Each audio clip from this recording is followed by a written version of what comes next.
ଜଣେ ସାଧୁ କହିଲେ, ମନୁଷ୍ୟର ଯଦି ଧୈର୍ଯ୍ୟ ଅଛି ସବୁ ସମସ୍ୟାର ସମାଧାନ ସେ ନିଶ୍ଚୟ କରିପାରିବ।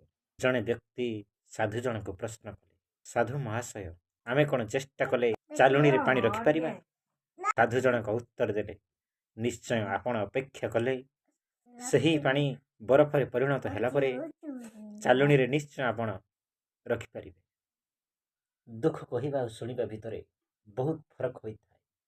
ଦୁଃଖ ଶୁଣୁଥିବା ଲୋକଟି କେବଳ ଅନୁଭବ ହିଁ କରିଥାଏ, କିନ୍ତୁ ଦୁଃଖ କରୁଥିବା ଲୋକଟି ନିଜେ ସେହି ଯନ୍ତ୍ରଣା ସହ କଷ୍ଟ ସହିଥାଏ। ପ୍ରକୃତ ଦୁଃଖ କ'ଣ ସେ ଜାଣିପାରିଥାଏ। ଯଦି ତୁମକୁ କେହି କଷ୍ଟ ଦେଉଛି ତାହେଲେ ମନ ଖରାପ କରନାହିଁ, କାହିଁକି ନା ମିଠା ଲାଗୁଥିବା ଫଳର ଗଛକୁ ସମସ୍ତେ ଟେକା ମାରିଥାନ୍ତି। ମଣିଷ କେବେ ସମୟ ପାଖରେ ହାରି ନଥାଏ, ମଣିଷ ହାରି ଯାଇଥାଏ ଏହି ଅଭିନୟ ପାଖରେ। କାରଣ କିଛି ଲୋକ ଏମିତି ଅଭିନୟ କରନ୍ତି ଯାହାକି ଆପଣ ବୁଝିପାରନ୍ତି ନାହିଁ। ସେହିଭଳି ମଣିଷ ସ୍ୱାର୍ଥପର ହୋଇଯାଇଥାଏ। ଗୀତାରେ ଭଗବାନ ଶ୍ରୀକୃଷ୍ଣ କୁହନ୍ତି, ମୁଁ କାହାର ଭାଗ୍ୟ ଗଢ଼ି ନଥାଏ, ଭାଗ୍ୟ କର୍ମରୁ ହିଁ ଗଢ଼ି ହୋଇଯାଇଥାଏ। ଆପଣ ଆଜି ଯାହା କର୍ମ କରନ୍ତି ତାହା କାଲି ଫଳ ପ୍ରାପ୍ତ ହେବ।